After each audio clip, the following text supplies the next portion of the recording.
किसी एक मां ने मुझे अपने करीब बुलाकर मेरे सर पर हाथ रखकर कहा कि बेटा तेरे अल्लाह तेरी हिफाजत करेगा। शायद उसी मां की दुआ मुझे इन गोलियों से बचा गई। मेरे अजीज दोस्तों और बुजुर्गों, मेरा पैगाम सिर्फ यही है, अपने हौसलों को बुलंद रखो, अपने हौसलों को बुलंद रखो। मौत तो आएगी एक दिन, सबको, हम सबको आएगी, मगर देखना यह है कि तुमने जिंदगी कैसे गुजारी। क्या तुमने दरी बिछाकर जिंदगी गुजारोगे? क्या तुम कैदी बनकर जिंदगी गुजारोगे? क्या तुम यही नारा लगाओगे कि भैया तुझ पे जवानी कुर्बान? मैं तो ये नहीं कह रहा हूं कि मुझ पर कुर्बान हो जाओ, बल्कि मैं ये कह रहा हूं कि ओवैसी उत्तर प्रदेश जनता पर अपने आप को कुर्बान करने के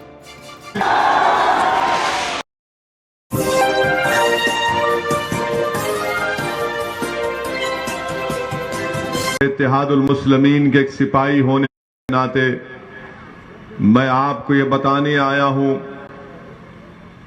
कि हम सियासत या राजनीति पिछले 70 साल से मजलिस इत्तेहादुल मुस्लिमीन अमली सियासत में हिस्सा ले रही है।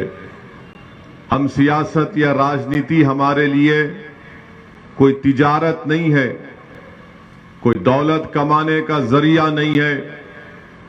हमारे लिए सियासत में, भारत की जमहूरियत में हिस्सा लेने का मकसद ये है कि हमको हमारा हक मिले, मजलूमों से इंसाफ हो, कमजोरों को ताकतवर बनाया जाए, गरीबों को उठाया जाए, मां और बहनों को आप उनका हक मिले। और जो भारत के संविधान में जो कमजोरों के ताल्लुक से बाबा साहेब अम्बेडकर ने लिखा, वो तमाम चीजों को हासिल किया जाए। मजलिस में और दूसरी सियासी पार्टियों में फर्क यह है कि हम राजनीति गरीब और कमजोरों की हक की लड़ाई के लिए करते हैं, अपनी जाती अना के लिए या मकबूलियत के लिए या तिजारत के लिए नहीं करते। और आज मैं उत्तर प्रदेश में अगर आया हूं, अल्लाह मेरे दिल का हाल जानने वाला है। मैं अपनी मकबूलियत या अना की तस्कीन के लिए नहीं आया हूं, मैं यहां पर इसलिए आया हूं और इंशाअल्लाह रब्बे करीम मुझे जब तक जिंदा रखेगा मैं आता रहूंगा। मेरा आने का मकसद यह है कि आपको नेता बनाया जाए। मेरे आने का मकसद एक ही है कि आपको हिस्सेदारी की लड़ाई में आपको अपना हिस्सा मिले, आपके मसाइल का हल हो, आपको इज्जत और वो मुकाम, वो मान और सम्मान मिले जो दीगर लोगों को मिलता है। यही मजलिस इत्तेहादुल मुस्लिमीन का मंशा, मकसद और पैगाम है। यही हमारा ऑब्जेक्टिव है। मैं आपको यही बात बताने आया हूं। मेरे अजीज दोस्तों और बुजुर्गों, मजलिस के मुखालिफीन मजलिस को एक फिरका परस्त पार्टी कहते हैं। मैं उनसे पूछ को एक फिरका बताओ कौन सी फिरका परस्ती की कर रहे हो? आज सरजमीन दखन में मजलिस के 7 रुकन असेंबली है, 7 एमएलए विधानसभा में है, बिहार में 5 है, महाराष्ट्र में 2 हैं। बताओ वहां की कोई मिसाल दो, हैदराबाद की या सीमांचल की, उस सरजमीन की जो भारत का सबसे पसमानदा इलाका है, या फिर मालेगांव और धूलिया जहां पर मजलिस के विधायक हैं। क्या इन हमारे विधायकों ने किसी मजहब के खिलाफ कोई बात की? क्या हमने नफरत को आम किया या मोहब्बत को आम करने की बात करते हैं? मेरे अजीज दोस्तों और बुजुर्गों, फिरका परस्ती का इल्जाम लगाने वाले ये भूल जाते हैं कि औरंगाबाद महाराष्ट्र में 21 साल से शिवसेना का एमपी जीत रहा था बीजेपी की ताईद से। ना कांग्रेस उसको हरा पा रही थी, ना राष्ट्रवादी कांग्रेस उसको हरा पा रही थी, ना समाजवादी पार्टी उसको हरा पा रही थी।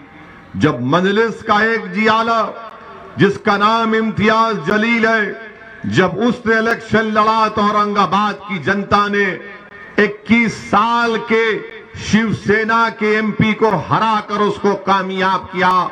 बताओ ये काम कांग्रेस क्यों नहीं कर सकी, समाजवादी राष्ट्रवादी क्यों नहीं कर सकी? फिर तीसरा इल्जाम लगाते हैं कि जहां पर मजलिस लड़ती है वहां पर बीजेपी जीत जाती है। मैं हमेशा इस बात को कहा हूं और आज भी कह रहा हूं, मैं उन समाजवादी पार्टी, कांग्रेस, बीएसपी या कोई भी हो, बीजेपी का भी हो, एक वक्त तय कर लो, किसी टीवी चैनल पर तुम चारों एक साथ बैठकर मुझसे बहस कर लो। 10 मिनट के अंदर मैं दलाइल देकर तुम्हारी जबानों को बंद कर दूंगा।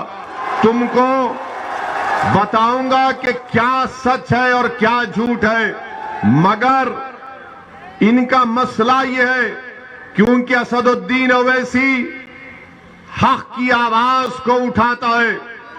असदुद्दीन ओवैसी संविधान के दायरे में रहकर संविधान ने जिन बातों का जिक्र किया, क्या किया संविधान ने जिक्र? संविधान ने कहा लिबर्टी, उसके माने आजादी। संविधान ने कहा जस्टिस, उसके माने इंसाफ। संविधान ने कहा फ्रेटर्निटी, उसके माने भाईचारगी। Liberty, equality, fraternity, justice, equality के माने मसावात। मेरी लड़ाई यही है। मैं आजादी चाहता हूं। किससे आजादी चाहता हूं? फिरका परस्त ताकतों के जुल्म से। मैं आजादी चाहता हूं किससे? मैं आजादी चाहता हूं उन पार्टियों से जो आरएसएस का उम्मीदवार हसनपुर में उतारकर मुझसे कह रहे हैं कि तुम गुलामी इसकी करो। मैं भाईचारगी चाहता हूं, मैं भाईचारगी, फ्रेटर्निटी चाहता हूं। क्या चाहता हूं? इसीलिए हमने भागीदारी परिवर्तन मोर्चा को बनाया। मैं जब इंसाफ की, जस्टिस की बात करता हूं तो मेरा मानना यह है कि उत्तर प्रदेश के हर मैदान में मुझसे इंसाफ किया जाना चाहिए।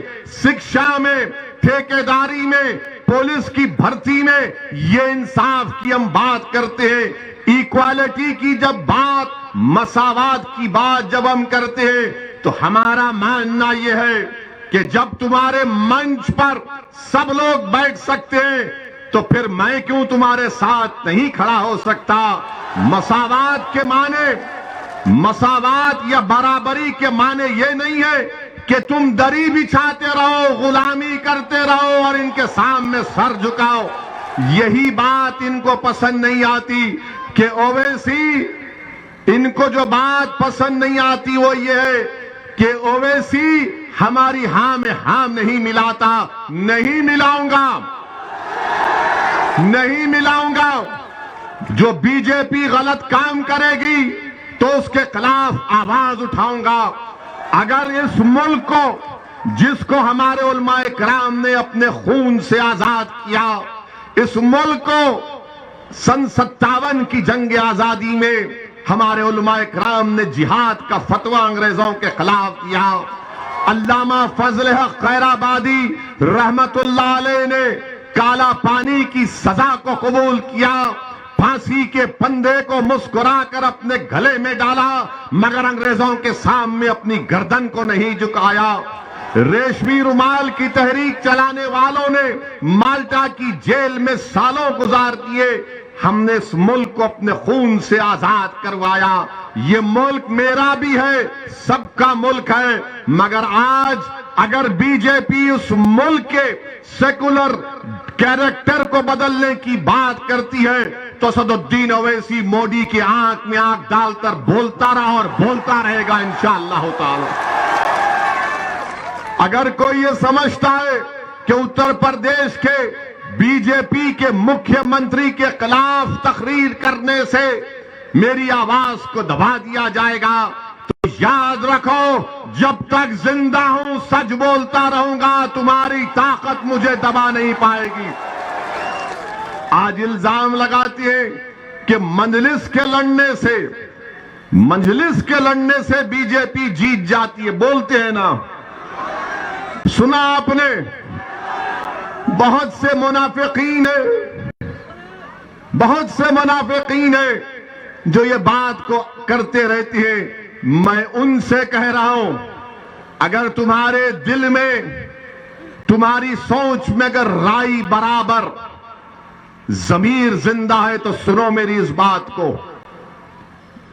बताओ, 2014 के पार्लियामेंट के चुनाव हुए थे, क्या ओवैसी की पार्टी यहां से लड़ी थी? 75 लोकसभा की सीट पर बीजेपी कामयाब हो गई, मेरी वजह से जीती।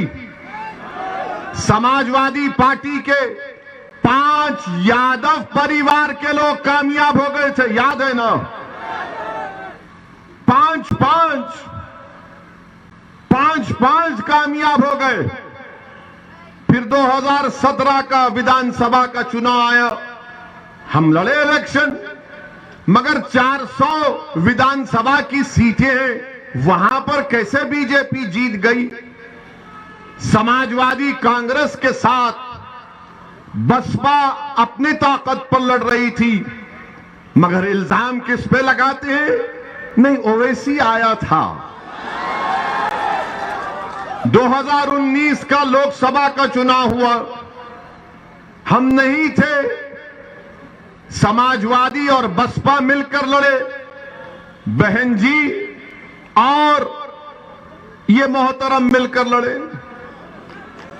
और दिल्ली में एक तंजीम है, उसका नाम है CSDS।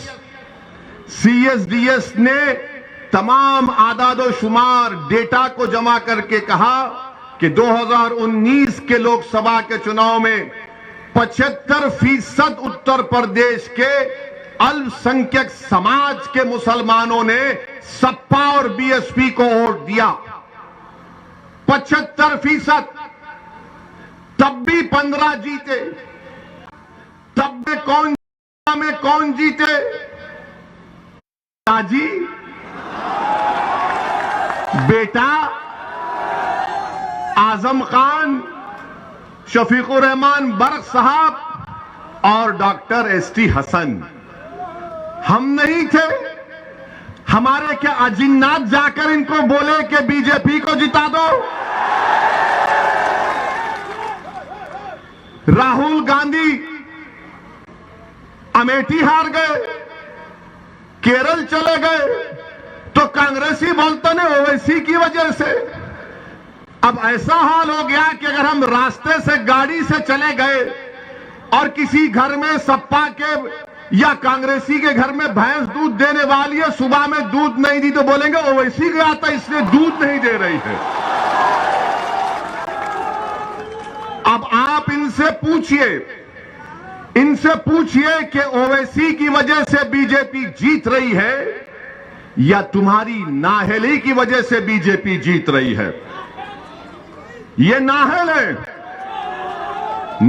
है, इन पर एतबार नहीं किया जा सकता। अच्छा, और एक मजलिस की मुखालिफ एक बात करते, मुखालिफीन क्या कहते? अब चुनाव आ गया, अब इनके तमाम ये अहले मुनाफिक फिरते हैं हर जगह बैठकर, जिस तरह शैतान कान में खुसखुस करता है ना, ये शुरू कर दिए अपना खुसखुस। क्या बोलेंगे? जिंदगी मौत का चुनाव है, बोलेंगे ना? बोल रहे हैं ना? ए बेटा, जिंदगी मौत का चुनाव है, गड़बड़ मत कर दियो। अब ये जिंदगी मौत का चुनाव क्या 2002 में नहीं हुआ? ये जिंदगी और मौत का चुनाव 2007 में नहीं हुआ? ये जिंदगी और मौत का चुनाव 2012 में नहीं हुआ? ये जिंदगी और मौत का चुनाव 2017 में नहीं हुआ? अरे बोलने वालों, कितना झूठ बोलोगे? तुम अपना जमीर बेच चुके हो और जब बोलने वाले बोलते हैं आप मासूम हैं, जब आपको नजर आता है कि भाई जिंदगी और मौत का चुनाव है तो आप डर कर अपने वोट का इस्तेमाल करते हैं।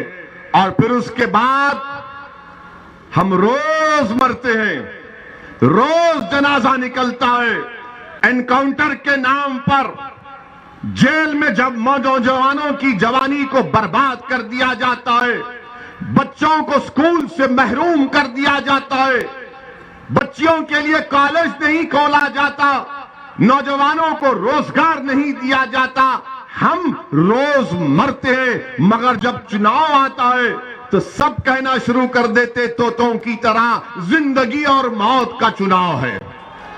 बताओ अगर जिंदगी और मौत का चुनाव है तो फिर 2019 में क्या हुआ था, 2017 में क्या हुआ, 2014 में क्या हुआ? बताओ। जो तुम मेरी मुखालिफत करते हो, तुम मुझ पर उंगलियां उठाते हो, क्या क्या इल्जाम तुम मुझ पर लगाते हो, लगाओ जितने इल्जाम लगाना है लगाओ। मुझे इस दुनिया में अगर अल्लाह इंसाफ नहीं करेगा तो अल्लाह जरूर आखिरत में इंसाफ करेगा, और अल्लाह इंसाफ करने वाला है इस दुनिया में भी करेगा इंशाअल्लाह ताला। मैं इनसे सिर्फ यही कह रहा हूं, डरो रब्बे करीम से, डरो। याद रख कह रहा हूं, अगर तुम्हारे पास कोई प्रूफ है तो लेकर आओ, तुम्हारे पास कोई प्रूफ नहीं है, तुम जब देख लिए कि उत्तर प्रदेश का नौजवान बेदार हो चुका है, उत्तर प्रदेश का नौजवान अब डर कर वोट नहीं देगा, उम्मीद के नाम पर वोट देगा। जब ये पहचान चुके कि हमारी आवाजों को समाजवादी बसपा और कांग्रेस में दबाया जा रहा है, तो नौजवान चीख मार कर कहता है कि अब हिस्सेदारी की लड़ाई होगी, जिंदा रहेंगे, मरेंगे नहीं अब कभी इंशाअल्लाह ताला। डरो। मगर इन लोगों से कहना चाह रहा हूं, डरो। एक दिन हम सबको जाना है। अगर तुम ये समझ रहे हो कि झूठा इल्जाम लगाने से तुम कुदरत की गिरफ्त से बच जाओगे तो फिर नुकसान तुम्हारा होगा। मेरे अजीज दोस्तों और बुजुर्गों, ये बात आपको समझने की जरूरत है। मैं जानता हूं ये लड़ाई लंबी रहने वाली है, मैं जानता हूं कि कामयाबी मिलेगी, मगर पूरी कामयाबी के लिए शायद मुझे अपनी जिंदगी और आपके साथ की जरूरत है। अगर आप अपना साथ देंगे, ये लड़ाई मेरे अजीज दोस्तों, मेरे बुजुर्गों, मेरी इज्जतदार मां और बहनों, ये लड़ाई आने वाली नस्ल के अच्छे रोशन मुस्तकबिल की लड़ाई है। ये लड़ाई हिस्सेदारी की लड़ाई है, ये लड़ाई भागीदारी की लड़ाई है, ये लड़ाई दरी नहीं बिछाने की लड़ाई है। मेरे अजीज दोस्तों और बुजुर्गों, इस बात को आपको जहन नशीन कर लेना है। अब दूसरी बात, उत्तर प्रदेश में बीजेपी की सरकार, मजलिस ने भागीदारी परिवर्तन मोर्चा बनाया। हमने तय किया कि बाबू सिंह कुशवाहा, अगर उत्तर प्रदेश की जनता उनको अपने दुआओं से, अपने मोहब्बत से, अपने आशीर्वाद से नवाजेगी तो बाबू सिंह कुशवाहा इंशाअल्लाह ताला पहले मुख्यमंत्री होंगे भागीदारी परिवर्तन मोर्चा के। हमने तय किया कि उत्तर प्रदेश में भागीदारी परिवर्तन मोर्चा को सत्ता मिलती है तो 3 डिप्टी चीफ मिनिस्टर रहेंगे, एक अल्पसंख्यक समाज से मुसलमान और 2 अति पिछड़ा समाज के लोग रहेंगे। मैं पूछना चाह रहा हूं उन लोगों से जो जिंदगी और मौत की बात करते हैं, बताओ क्या समाजवादी बसपा अगर उनको सत्ता मिलती है तो क्या ये सामाजिक न्याय का पैगाम जो ओवैसी आज हसनपुर की जनता के सामने रख रहा है, आप दे सकते हो उसको? नहीं दे सकते। आप क्या करते हैं कि आप सिर्फ डराना चाहते हैं। मेरे अजीज दोस्तों और बुजुर्गों, आपको मैं ये बताना चाह रहा हूं कि 5 साल बीजेपी की सरकार रही बाबा की, और बाबा ने कुछ नहीं किया। बाबा ने कुछ नहीं किया। बाबा ने कहा था 70 लाख नौकरियां देंगे, आज मैं नौजवान बड़ी तादाद में यहां पर खड़े हैं। मैं आपसे पूछना चाह रहा हूं कि 5-4.5 साल का ज्यादा वक्त हो गया, कितनों को सरकारी नौकरी मिली? हाथ उठाओ। कितनों को नौकरी चाहिए? हाथ उठाओ। बाबा जरा देखो, ये इतने हाथ उठे हुए हैं और ये हाथ ऐसे बटन पर जाएंगे पतंग की निशान पर 14 तारीख को इंशाअल्लाह ताला। आज उत्तर प्रदेश में बेरोजगारी 4% से ज्यादा हो गई। आज उत्तर प्रदेश में ग्रेजुएट नौजवान 50% से ज्यादा नौकरी की तलाश में। आज उत्तर प्रदेश में टेक्निकल एजुकेशन के ग्रेजुएट 45% रोजगार के तलाश में है। आज उत्तर प्रदेश में 60% से ज्यादा डिप्लोमा होल्डर्स नौकरी रोजगार के तलाश में है। बीजेपी के पास इसका कोई सवाल नहीं है, इसका कोई जवाब नहीं है। बीजेपी से अगर आप पूछेंगे बाबा से, तो बाबा बोलेंगे, ए नौजवान, तू हमको वोट दे, मुगलों को हराना है हमको। बीजेपी बोलेंगे हमको वोट दो, मुगलों को हराना है। सपा बसपा कहेंगे हमको वोट दो, बीजेपी को हराना है। और आप मासूम इन दोनों को देखते हैं, ये क्या हो रहा है? एक तरफ जिंदगी मौत, एक तरफ मुगलों को हराना, दूसरी तरफ ये कह रहे हैं कि बीजेपी को हराना है। मेरे अजीज दोस्तों और बुजुर्गों, आपको मैं ये पैगाम देने आया हूं कि आप हिस्सेदारी की लड़ाई के लिए अपने वोट का इस्तेमाल करिए। आप अपने इज्जत और मान सम्मान को हासिल करने के लिए अपने वोट का इस्तेमाल करिए। आप अपने हसनपुर में, आपके पास कोई कॉलेज नहीं है, स्कूल नहीं है, अस्पताल नहीं है। यहां का बीजेपी का विधायक था, कुछ नहीं किया। उससे पहले समाजवादी के कोई जनाब थे, उन्होंने कुछ नहीं किया।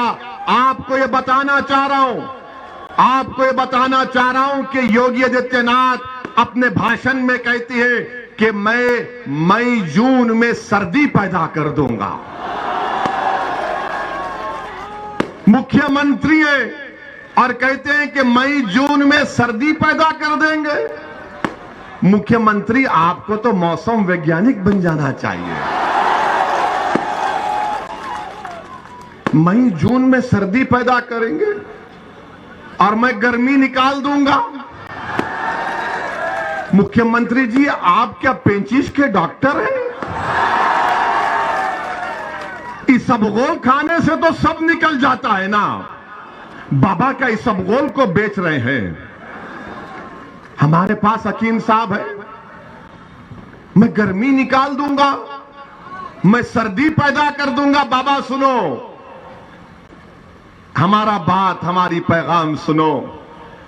अब मजलिस ने जो गर्मी पैदा कर दी है उत्तर प्रदेश में नौजवानों में, ना तुम्हारी गर्मी इस गर्मी को कमी पैदा करेगी, ना तुम्हारी सर्दी इस गर्मी को कम करेगी।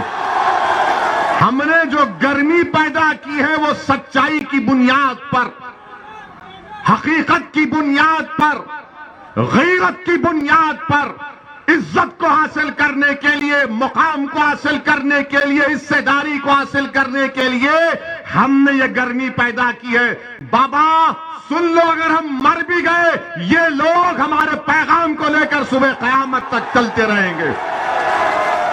अब इस गर्मी को कम होने मत दो। मैं मौसम की गर्मी की बात नहीं कर रहा हूं, तुम्हारे दिल में अब जो जज्बात पैदा हो चुके उसको बरकरार रखो। हम जिंदा रहे या ना रहे, तुमको ये काम करना है। ये हमारे हिस्सेदारी की लड़ाई है। गर्मी पैदा करेंगे, सर्दी पैदा करेंगे, ये क्या क्या बातें मुख्यमंत्री कर जाते हैं। अच्छा, जब कोविड के सेकेंड वेव में गंगा पर लाशें तीर रही थी, तो बाबा ना गर्मी पैदा किए ना सर्दी पैदा किए। लोग परेशान फिर रहे थे ऑक्सीजन दवाओं के लिए, बाबा अपने घर में आराम से बैठे थे। और लोग पूछेंगे ओवैसी तुमने क्या किया हैदराबाद में? हमने पहली वेव में हमारे पास हमारे कंप्यूटर में पहली वेव में हमने 1900 लोगों को अस्पताल में बेड नहीं मिल रहा था, हमने बेड दिलाया।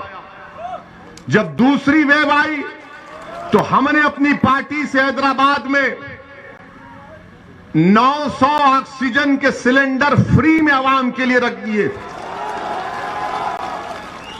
और हमने बर्तानिया से ऑक्सीजन कॉन्सेंट्रेटर 80-90 मंगाए, सब फ्री में, जिसको ना लेकर जाओ। मजलिस के अराकीन घर पर जाकर ये काम करते थे। क्या समाजवादी आपको नजर आई दूसरी कोविड वेव में? कमाल साहब भी नजर नहीं आए। इतने बाकमाल थे कि उनको हसनपुर से उठाकर वहां फेंक दिया गया। क्या कमाल है अखिलेश तुम्हारा। अब तुम्हारे कमाल को हम खत्म करने आए हैं इंशाअल्लाह ताला। इनके कमाल को, इंसान को नहीं, वरना ये हमारे भड़का भाषण बोल दिया वैसी। हम बड़े बाकमाल हैं। हम जानते हैं तुम्हारे जादू को अब तोड़ेंगे इंशाअल्लाह ताला। तो बाबा ने कुछ नहीं किया, बीजेपी ने कुछ नहीं किया और हमारे देश के प्रधानमंत्री तो क्या बोले। लद्दाख में, डेप्सांग में, डेमचाक में, हॉट स्प्रिंग में चीन बैठा हुआ है। क्या कभी आपने अपने प्रधानमंत्री की जबान से सुना हमारे भी हैं लफ्ज़े चीन नहीं बोलेंगे? पश्चिम यूपी में तकरीर भाषण देते मोदी जी, गन्ना कहते हैं, चीनी नहीं कहते, कहीं चीन ना निकल जाएगा। ये अजीब मामला है। कुछ नहीं बोलेंगे और कुछ बोलेंगे तो बोलेंगे भड़काऊ भाषण देता है। मेरे अजीज दोस्तों और बुजुर्गों, उत्तर प्रदेश में बीजेपी की सरकार उत्तर प्रदेश के जनता के विकास के लिए कुछ नहीं किया। नौजवानों को एम्प्लॉयमेंट, नौकरी, रोजगार देने के लिए कुछ नहीं किया। शिक्षा का इंतजाम नहीं किया। इंडस्ट्रीज खत्म होने के दहाने पर आ गए। एमएसपी नहीं मिलता गन्ने का, गन्ने की कीमतें नहीं बढ़ती हैं। हर जगह पर बीजेपी से लोग नाराज हैं। लोग नाराज हैं बीजेपी से। अब आपसे हम गुजारिश कर रहे हैं कि आज एक विकल्प के तौर पर भागीदारी परिवर्तन मोर्चा आपके दरमियान में है। बाबू सिंह कुशवाहा हैं, बिंड समाज के, कश्यप समाज के, अति पिछड़ा समाज के तमाम लोग हैं, जिसमें मंजलिस भी है। आप 14 तारीख के दिन बेखौफ होकर अपने वोट का इस्तेमाल करिए। अब तीसरी बात हमारी है कि लोग हमको कहते हैं कि भड़काऊ भाषण देता है। मैं आपको बता रहा हूं कि उत्तर प्रदेश में अल्पसंख्यक समाज का क्या मौकफ है। हमने माहिरीन एक्सपर्ट्स को बिठाकर रिपोर्ट निकाली। उस रिपोर्ट में यह बात सामने आई कि उत्तर प्रदेश में अल्पसंख्यक समाज मुसलमानों के सबसे ज्यादा ड्रॉप आउट रेट बच्चे और बच्चियों का इन लोगों का है। सिर्फ 3% लोग ग्रेजुएट होते हैं, 1% पीजी के मुकम्मल कर पाते हैं। सिर्फ 2% लोगों के पास 5 एकड़ नहीं, 2% लोगों के पास भी 5 एकड़ जमीन नहीं है। सबसे ज्यादा बेरोजगार अगर कोई है तो अल्पसंख्यक समाज के मुसलमान। सबसे ज्यादा गरीबी, पावर्टी किसी में है तो अल्पसंख्यक समाज के मुसलमान। बताओ फिर तुमने कौन सा सामाजिक न्याय किया? बताओ बीजेपी, बताओ सपा, बताओ बीएसपी वालों, आपने क्या किया? मगर जब चुनाव आ गया तो योगी कह रहे हैं कि गर्मी पैदा कर दूंगा, सर्दी निकाल दूंगा, और उधर से कोई कह रहा है जिंदगी और मौत का इलेक्शन है। क्या स्कूल नहीं मिल रहा? क्या स्कूल नहीं मिलना जिंदगी और मौत का नहीं है? क्या गरीब होना मौत की निशानी नहीं है? क्या बेरोजगार होना कमजोरी की निशानी नहीं है? क्या ग्रेजुएट नहीं होना बेबसी की मिसाल नहीं है? आपने क्या किया मगर मंजलिस पर उंगली उठाते हैं।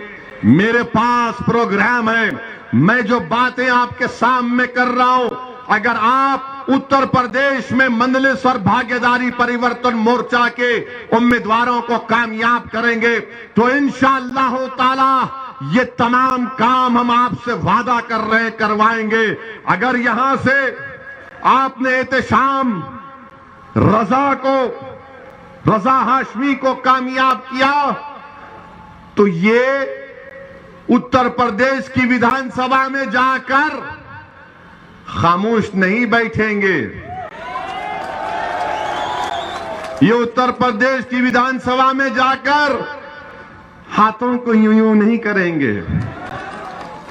उत्तर प्रदेश की विधानसभा में अगर एहतशाम रजा हाशमी आपके दुआओं और वोट और रब्बे करीम के फजल से जाएगा तो आपकी आवाज में उत्तर प्रदेश की विधानसभा के दरो दीवार को हिला के रख देगा इंशाअल्लाह ताला।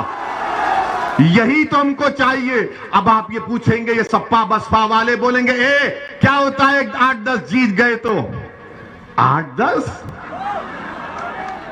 भारत की पार्लियामेंट में 540 में 2 दीवाने हैं और जब ये 2 दीवाने खड़े हो जाते हैं तो बीजेपी के 300 खड़े होकर इस्तकबाल करते हैं हमसे। ये मिजाज पैदा करना पड़ेगा हमको। खामोशी तुमको हमेशा के लिए खत्म कर देगी, याद रखो। तुम खामोश रहोगे हिकमत के नाम पर, हिकमत नहीं है बुज़दिली है। अगर तुम हिकमत के नाम पर खामोश रहोगे, नहीं, हिकमत यह है कि अपने हक के लिए लड़ो क्योंकि संविधान कहता है। कब तक हिकमत का शिकार होगे? अरे अगर हिकमत की बात है तो फिर 14 तारीख को आरएसएस के और बीजेपी के उम्मीदवार को उनको हराओ यहां से, हसनपुर से, और एहतशाम रजा को कामयाब करो। कब तक तुम डर खौफ का शिकार होगे? मेरे अजीज दोस्तों और बुजुर्गों, जब हम दुनिया में आ चुके हैं तो हमारी मौत का, हमारी रिस्क का और हमारी इज्जत का अल्लाह लिखकर दुनिया में भी जाता है। अब ये तुम पर है कि तुम इस इज्जत को, रिस्क को तुम कैसे हासिल करोगे। जब तक तुम जिद्दोजहद नहीं करोगे, जब तक तुम मेहनत नहीं करोगे, अगर तुम बोलेगे नहीं ओवैसी ने कह दिया ना तो मेरी झोली में आकर गिरेगी, नहीं, मेहनत करना पड़ेगा, जुस्तजू करना पड़ेगा, पसीना बहाना पड़ेगा, खून बहाना पड़ेगा, अपनी लड़ाई को जमहूरी तरीके से लड़ना पड़ेगा।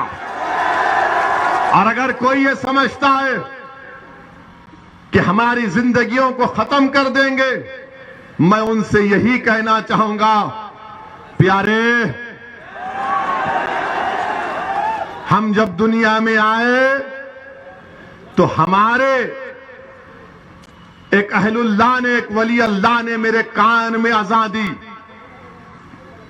मेरे कान में अज़ान दी, दूसरे कान में भी अज़ान दी, और उसके बाद हमारे अब्बा ने दोनों कानों में पढ़ के फूका, सियासत सियासत। अब हमारी पहली अज़ान तो हो चुकी है, अब दूसरी अज़ान भी नहीं होगी, सिर्फ खड़ा किया जाएगा जनाजे को। हम उसके लिए तैयार हैं। तुम्हारी ताकत, तुम्हारे धमकियामेज पैगामात, तुम्हारे गोलियां हमारे हौसले और अज़म को नहीं खत्म कर सकेंगी इंशाअल्लाह ताला। और अगर कोई ये समझ रहा है चूहे की बिल में बैठकर अगर हमारी आवाज सुन रहा है तो सुनो बुज़दिलों, मैं अपनी आवाज को उठाऊंगा, मैं अपनी बात को रखूंगा, मैं जोश और वलवला पैदा करूंगा, मैं खड़ा करूंगा आपको इंशाअल्लाह ताला, और अल्लाह खड़ा करेगा अल्लाह हम तमाम को ताकत देगा। मगर अगर कोई ये कह रहा है कि गोली चलाने से ओवैसी की हिम्मत कम हो जाएगी, अरे नहीं कम होगी इंशाअल्लाह ताला। और क्यों कम नहीं होगी? क्योंकि मौत, इज्जत, रिज़्क़ सब लिखा के आए हैं और हमारा नाम असदुद्दीन है। हमारा नाम कोई चमचा या दल्लों की नाम से नहीं जुड़ता है।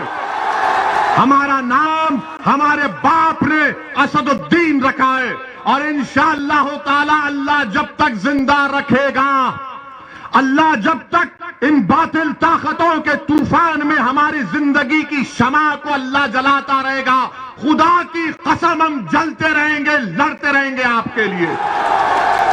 मौत तो सबको आनी है, कोई मौत से बचने वाला नहीं है। आगे पीछे की बात है, वो या पीछे है, हम जाएंगे। मगर मौत से अगर मैं डर गया तो फिर मैं अल्लामा फजले हक खैराबादी को, रेशमी रुमाल के तहरीक चलाने वालों को हशर के मैदान में क्या चेहरा दिखाऊंगा? अगर मैं डर गया आज तो मैं हशर के मैदान में हसनैन करीमैन को क्या चेहरा दिखाऊंगा? अगर आज मैं डर गया तो बदर, मुवत्ता और अहद के शोहदाओं को क्या चेहरा दिखाऊंगा? अगर आज मैं डर गया तो कमली वालों के सामने हम कैसे ठहरेंगे?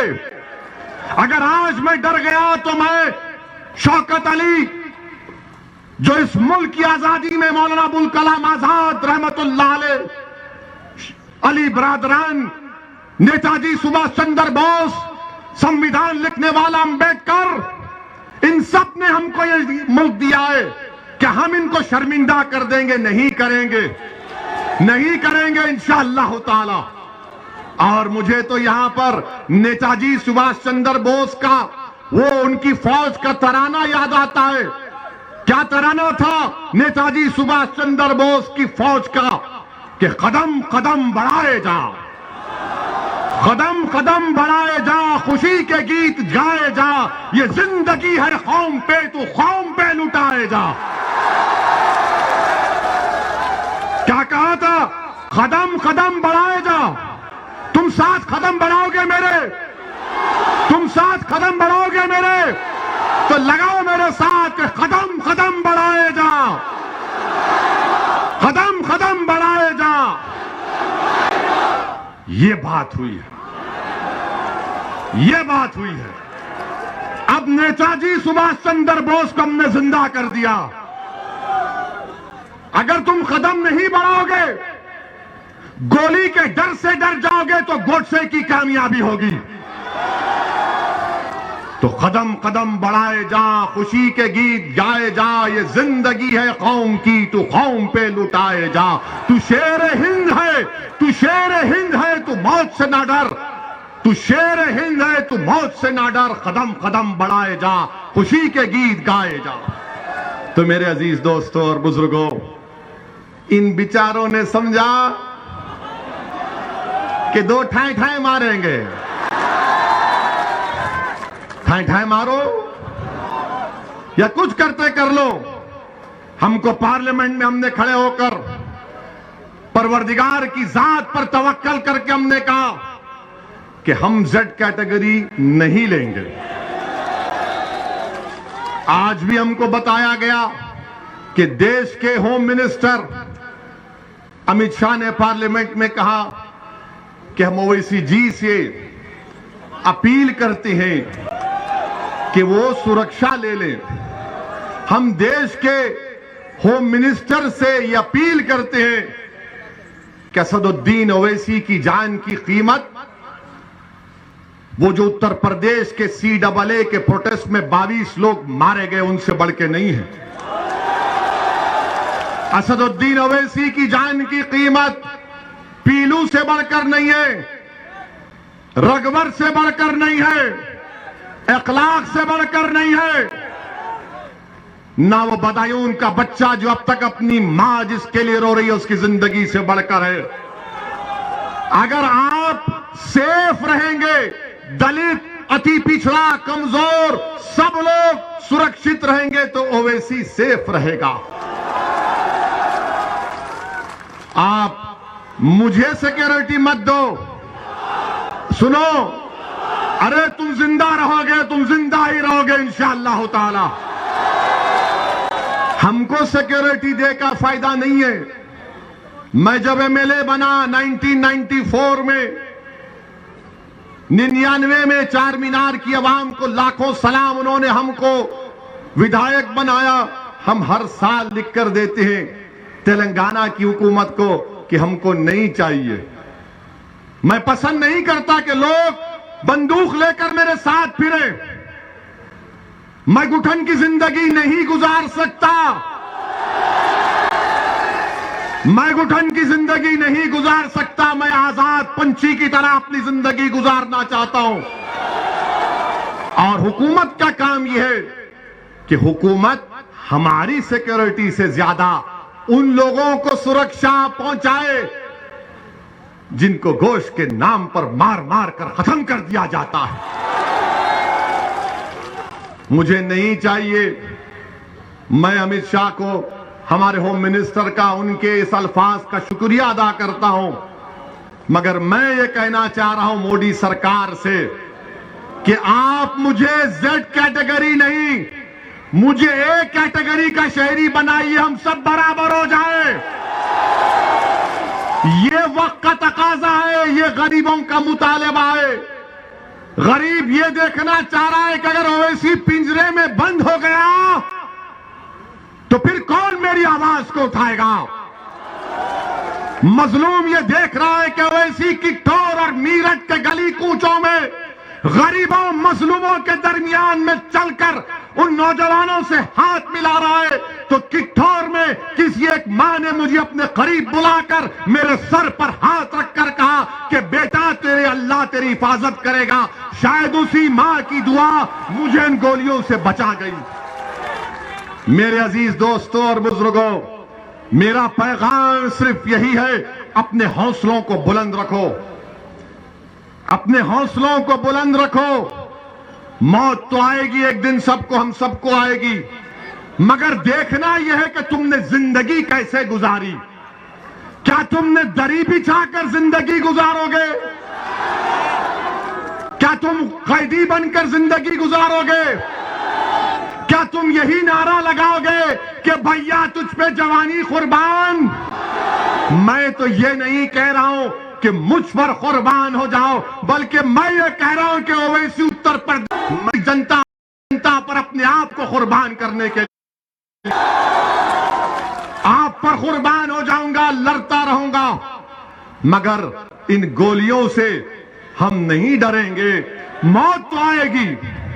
कौन सा भारत बना रहे हैं देख लो। वो भारत जिसको नेताजी सुभाष चंद्र बोस, वो भारत जिसको गांधी, नेहरू, मौलाना आजाद, जौहर बिरादरान, वो भारत जिसको अल्लामा फजल खैराबादी ने बनाया,